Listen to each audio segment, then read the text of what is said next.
Realize how stupid na mag-play ng music pag ay mag-play ng mag-record ng video ng walang music. Kasi putek, pakiramdam ko lang ba or sobrang iba talaga yung boredomness na nakaka-boring talaga. Yung mga video na example, yung mga binibideo ko, naboboring ako kasi wala masyadong music at sobrang corny at awkward ng vibe pag pinapanood ko. Ewan ko lang Ayan lang mga na-realize ko. And then, putek, ah, alam niyo ba yung pakiramdam na parang gusto mong maging masaya pero ikaw yung tipo ng tao na low energy lang talaga. At saka yung paningin mo sa paligid mo parang wala lang lahat ng bagay. And then hindi ka nakakaramdam ng maayos ng hindi mo maayos nararamdaman yung presensya mo. Parang may pagkalutang yung lalakad ka nga pero yung mind mo parang hindi fully engaged. Parang siyang low energy din, nakakaranas ng derealization sa paligid mo.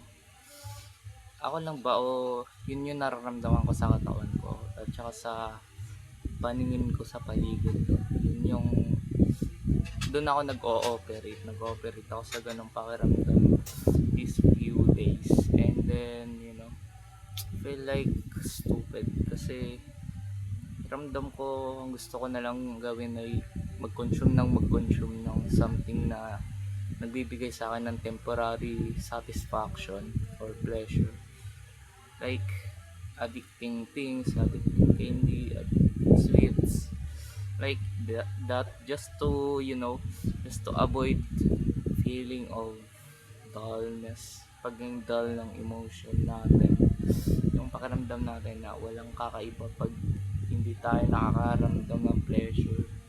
I don't think so kasi parang sintomas to ng ano behavioral siya, parang sintomas ng pagiging dissatisfied sa mga bagay-bagay. For sure may kinalaman to sa dopamine tsaka sa pagiging overstimulated nating mga tao sa pang-araw-araw dahil we used to scroll and to be drained by social media.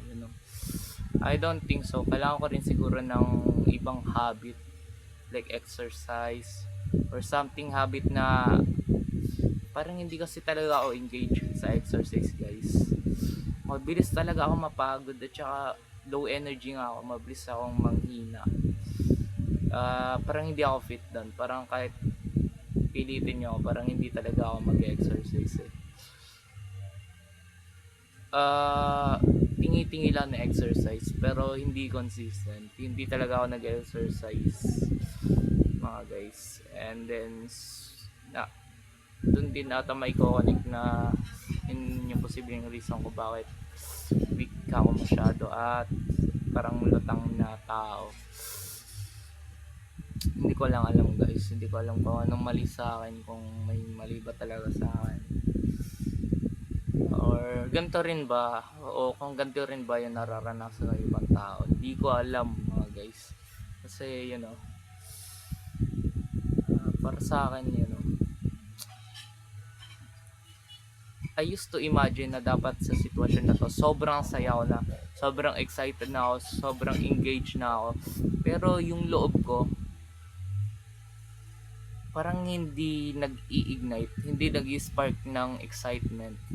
Parang feeling of nothing but a dull emotion, feeling of being emptied, feeling of yung mapapasabi ka na lang na alam ko na yan, na wala nang bago dyan, parang ganun na yung mentality ko ngayon.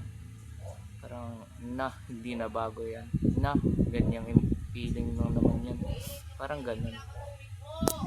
So yun guys, usap ulit tayo sa susunod. Thanks for watching. Bye.